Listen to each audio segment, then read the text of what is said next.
Battery वाले की सफलता।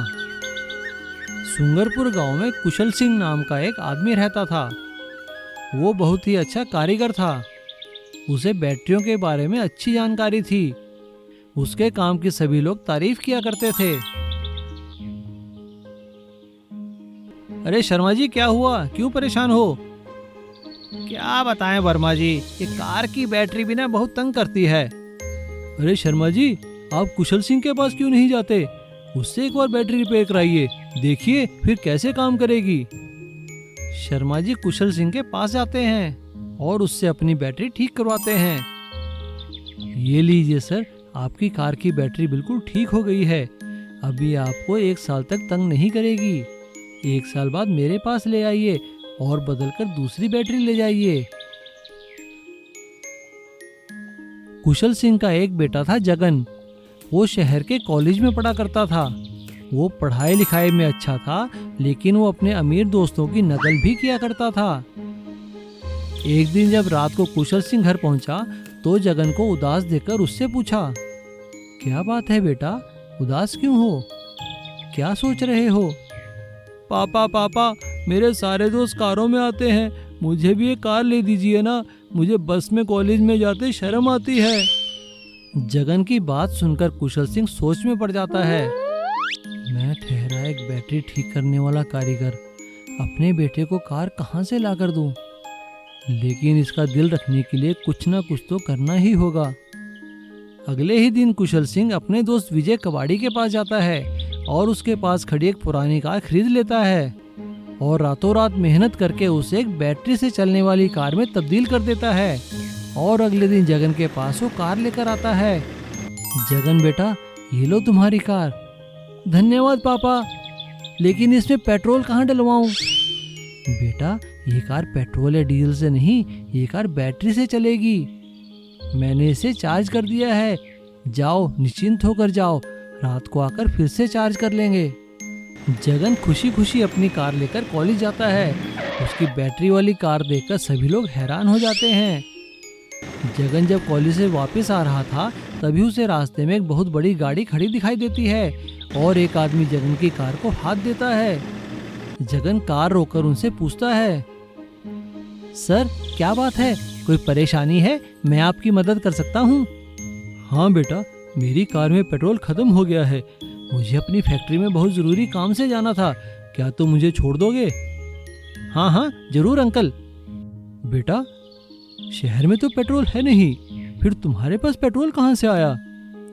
अरे अंकल, मेरी कार बैटरी से चलती है, मेरे पापा ने बनाई है, हमें पेट्रोल की कोई ज़रूरत नहीं। यह सुनकर वो आदमी बहुत हैरान होता है और जगन से उसका पता पूछ लेता है।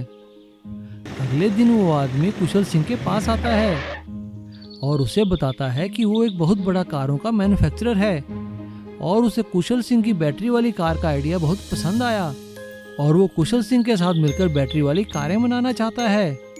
कुशल सिंह राजी हो जाता है। कुशल सिंह का दिमाग और छगन सेठ का पैसा रंग लाता है और उनकी बैटरी की बनी कारें धड़ाधड़ बिकने लगती हैं। और अब कुशल सिंह भी एक आम बैटरी मैकेनिक नहीं, कुशल सिंह सेठ बन चुका था। 3 जादुई घड़े का घर। बहुत साल पहले नागपुर करके एक गांव था। उस गांव में 3 दोस्त रहा करते थे। उनके नाम था विमल, कमल और कुणाल। तीनों दोस्त उनके पत्नी और बेटों के साथ अगल बगल में ही रहते थे। कोई भी त्योहार या पार्टी मिलके मनाते थे, खुश रहते थे। एक दिन तीनों के बेटे चिन्ना, मुन्ना और कन्ना मिलकर एक तालाब में तैरने के लिए गए। तभी एक पत्ते पर तैरता हुआ एक लिलीपुट आता है। उस लिलीपुट को एक बड़ा मछली पीछा कर रही थी। तभी वह लिलीपुट चिल्लाने लगा, अरे कोई बचाइए, बचाइए, मुझे एक मछली खाने के लिए पीछा कर रही है, दया करके बचाइए। उस लिलीपुट को देखते ही तीनों मित्र चौंक जाते हैं। तीनों मिलकर उस छोटे से लिलीपुट को पानी से उठाकर बाहर लाते हैं। आपका बहुत बहुत धन्यवाद, शुक्रिया, आपने मुझे उस मछली से बचाया है। मैं एक जादुई लिलीपुट के राज्य से हूँ। आप तीनों को मैं मेरी जादुई शक्तियों से 3 जादुई घड़े देता हूँ। आप इन्हें ले जाकर आपके घर के सामने रखना, फिर देखिए कमाल। ऐसा ही चिन्ना, मुन्ना और कन्ना उन तीनों घड़ों को ले जाकर अपने अपने घरों के सामने नीचे रखते हैं। तभी चिन्ना का घड़ा एक बड़ा मनी पॉट हाउस में बदल जाती है और उस घड़े में से पैसा निकलने लगता है। मुन्ना का घड़ा एक बड़ा गोल्डन पॉट में बदल जाती है और कन्ना का घड़ा एक बड़ा हीरे की घड़े में बदल जाती है। उन तीनों के घरों से पैसा, सोना और हीरा निकलने लगते हैं। तभी विमल, कमल और कुणाल भी वहां पर आ जाते हैं। आश्चर्य होकर अपने अपने घरों के अंदर जाते हैं। अरे वाह, मेरा तो पैसों का घर है, लेकिन कमल का सोने का पॉट हाउस है और कुणाल का तो हीरों का पॉट हाउस है। मैं उनके घरों को तोड़कर मैं ही सबसे अमीर बन जाऊंगा। मुझे सोने का पॉट हाउस मिला है, लेकिन कुणाल का तो हीरों का घर है। मैं विमल का और कुणाल का घर तोड़कर मैं अमीर बन जाऊंगा। मैं ही इन तीनों से अमीर हूँ इस हीरो के घर के साथ, लेकिन अगर मैं उन दोनों का घर तोड़ दूँ तो मुझसे अमीर कोई नहीं होगा। ऐसा लालच के साथ उस रात को तीनों बड़े बड़े हथौड़े पकड़कर एक दूसरे के पॉट हाउस को तोड़ डालते हैं। तीनों का जादुई पॉट हाउस बर्बाद हो जाते हैं। तभी उनके बीवी और बच्चे आकर उन्हें बुरी तरह से डांटने लगते हैं। विमल, कमल और कुणाल अपने किए हुए काम पर पछताने लगते हैं। यार, हमने लालची और दुर्बुद्धि के साथ ये काम किया है। आज से हमको ऐसा नहीं रहना चाहिए। ऐसा तीनों वादा करके तब से अच्छे दोस्त की तरह रहने लगते हैं। सोने का बैक घर। ये कुछ दिनों की पहले की बात थी। बीकानेर के एक गांव में एक अनाथ आश्रम था। उस आश्रम में विक्रम नाम का एक आदमी बाकी के बच्चों के साथ रहता था। वह कॉलेज में पढ़ता था। पैसों के लिए वह सुबह दूध का पैकेट्स और न्यूज़पेपर डालता था। विक्रम बहुत मेहनत करके अपने कमाए हुए पैसों में से कुछ पैसे उस अनाथाश्रम को चलाने के लिए देता था। तभी उसका मैनेजर लक्ष्मी ऐसी बोली, बेटा तुम कमाल के हो, तुम अच्छी तरह पढ़ते हो और खूब मेहनत करके तुम्हारे अनाथ भाइयों और बहनों को और अनाथ आश्रम को चलाने के लिए मदद करते हो। तुमको हमेशा भला ही होगा बेटा। ऐसा मत बोलिए माँ जी, ये मेरा कर्तव्य है। ये बच्चे भी मेरे जैसे अनाथ हैं। ये सब मेरे सगे भाई बहन जैसे हैं। विक्रम जिस कॉलेज में पढ़ता था उसमें लकी करके एक धनवान का बेटा भी पढ़ता था। लकी हमेशा विक्रम का हंसी उड़ाता था।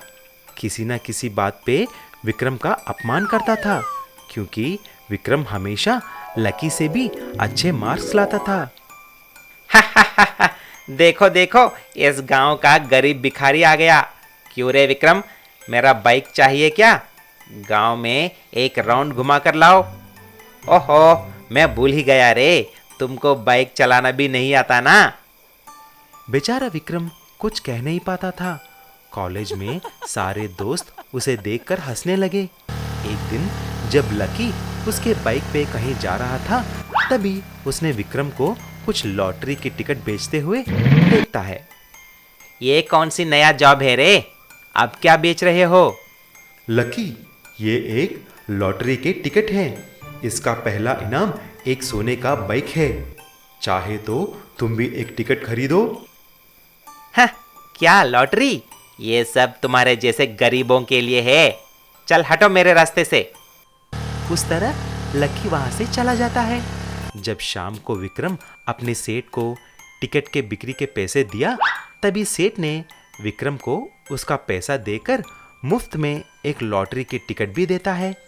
अगले दिन जब पेपर में लॉटरी के रिजल्ट्स देखा तो विक्रम चौंक जाता है। विक्रम को ही पहला इनाम सोने का बाइक लॉटरी में मिल जाती है। तभी उस कंपनी वाले गोल्डन बाइक को लेकर अनाथ आश्रम पहुंच जाते हैं। तभी उस आश्रम के मैनेजर लक्ष्मी ने बोली, देखा बेटा, तुम्हारा नेक दिल का इनाम। अब तुम बहुत ही धनवान हो गए हो। तुम यहाँ से जल्दी ही जा सकते हो। हाँ माँ जी, लेकिन मैं आपको और अनाथ आश्रम को छोड़ के कहीं नहीं जाऊंगा। तुरंत विक्रम लकी को फोन करता है। बात सुनते ही लकी जल्दी से वहां आ जाता है। लकी, ये देखो यार, मेरा सोने का बाइक। इससे मुझे कुछ नहीं करना है। ये 2 करोड़ की है। बोलो, अगर तुम चाहो तो ये तुम्हारा हो सकता है। तुम सही कह रहे हो यार, तुम यही रुको, मैं अभी पैसे लाकर तुमसे ये बाइक खरीदूंगा। ऐसा लकी तुरंत जाकर 2 करोड़ लाकर उस सोने के बाइक को खरीद लेता है।